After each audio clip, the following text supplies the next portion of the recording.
خبر آپ کو دیں گے، اسلام آباد میں تحریک انصاف کے چیف ویب عامر ڈوگر کی اسپیکر قومی اسمبلی سے ملاقات ہوئی ہے۔ اپوزیشن لیڈر کی تقرری سے متعلق امور پر تبادلہ خیال ہوا۔ عامر ڈوگر نے سردار ایاز صادق سے ایک بار پھر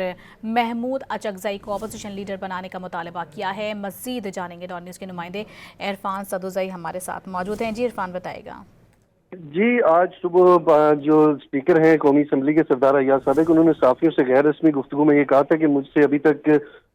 باضابطہ طور پہ پاکستان تحریک انصاف نے کوئی ملاقات نہیں کی، جبکہ وہ 4 خطوط لکھ چکے ہیں۔ تو اسی تناظر میں آج تحریک انصاف کے چیف ویپ عامر ڈوگر کی اسپیکر قومی اسمبلی سردار ایاز صادق سے ملاقات ہوئی ہے، اور عامر ڈوگر نے سابق اپوزیشن لیڈر عمر ایوب سے متعلق کیسز عدالت سے واپس لینے کی دستاویزات پیش کی، اور عامر ڈوگر نے اسپیکر کو ایک بار پھر محمود اچکزئی کو اپوزیشن لیڈر بنانے کا مطالبہ کیا ہے، اور جس پہ سردار ایاز صادق نے یہ کہا ہے کہ ہر کام قاعدے اور قانون اور آئین کے مطابق ہوگا، اور انہوں نے یہ بھی کہا کہ قومی اسمبلی کے جو آئندہ اجلاس ہے اس میں اس معاملے پر ایوان کو وہ آگاہ کریں گے، اور اپوزیشن لیڈر کی تقرری کے حوالے سے انہوں نے یہ کہا کہ اس پر اثر نو جو طریقہ کار ہے وہ ہوگا، اور اپوزیشن لیڈر کی تقرری سے متعلق قومی اسمبلی کے قواعد جو ہیں وہ واضح ہیں۔ جبکہ آج جب صحافیوں سے ملاقات ہوئی تو سردار ایاز صادق نے کہا تھا کہ اپوزیشن کے اندر ڈیوائیڈ ہے، جبکہ بہت سارے اراکین جو ہیں وہ محمود اچکزئی کو اپوزیشن لیڈر بنانے پہ متفق نہیں ہے۔ تو آج اس بات کی ایک مرتبہ پھر تصدیق ہو گئی ہے کہ پاکستان تحریک انصاف محمود خان اچکزئی کو